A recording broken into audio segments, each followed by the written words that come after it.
Wie schreibe ich ein Artist Statement?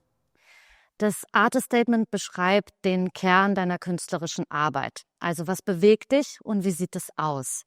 Es ist ein Werkzeug zum Nachdenken über die eigene Arbeit, aber im besten Fall auch zur Profilschärfung. Und du musst es auch immer wieder aktualisieren, denn deine Praxis kann sich ja auch verändern oder die Gewichtung von gewissen Themen.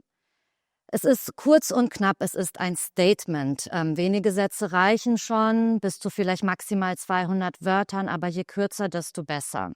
Und das Artist Statement ist keine Short Bio, also bitte nicht biografische Stationen reinbringen, zu viel Name-Dropping von all den tollen Institutionen, mit denen du gearbeitet hast, das gehört woanders hin. Wo setze ich das Artist Statement ein? Es kann auf deiner Website stehen. Es kann in deinem Portfolio der erste Textteil sein, der einführt in diese Geschichte, die du dort erzählst und dann später visuell weiterspinnst. Manchmal kann das Artist Statement auch ein einzelner Bestandteil eines Förderantrags sein. Also dafür ist es tatsächlich gut, das immer parat zu haben. Es gibt Do's und Don'ts. Die Do's, auf jeden Fall Inhalt und Form beschreiben und bitte unbedingt auch, wie sich beides aufeinander bezieht. Vermeide bitte allgemeingültige Aussagen, also bring eher interessante Details rein und vielleicht am Ende nochmal jeden Satz durchlesen und überlegen, ist es für alle gültig oder wirklich für mich?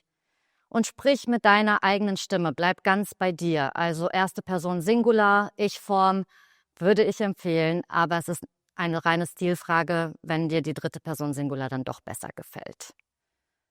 Und es gibt Orientierungsfragen, die du zum Beispiel wählen kannst. Also, welche zufällige oder bewusste Entscheidung hatte eine zentrale Bedeutung in deiner Laufbahn?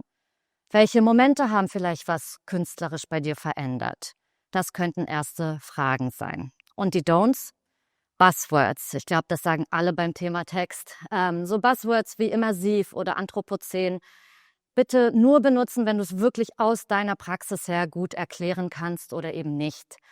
Scheue Vergleiche, wo du dich einordnest und sagst, seit Frida Kahlo hat es keine bessere Malerin gegeben. Sowas, zu große Aussagen, Fremdinterpretationen, Fremdmeinungen oder überhaupt auch Interpretationen und zu starke Vorgaben, was ich fühlen sollte, wenn ich deine Kunst anschaue, das würde ich eher meiden. Das Artist Statement ist kein wissenschaftlicher Text und das ist ja manchmal auch das Schöne daran. Es ist frei in der Form, du kannst Spaß damit haben, es ist auch etwas Kreatives. Und wenn du jetzt noch weitere Hilfsmittel brauchst, was mir selber sehr geholfen hat, ist das Buch von Gilda Williams, How to Write About Contemporary Art.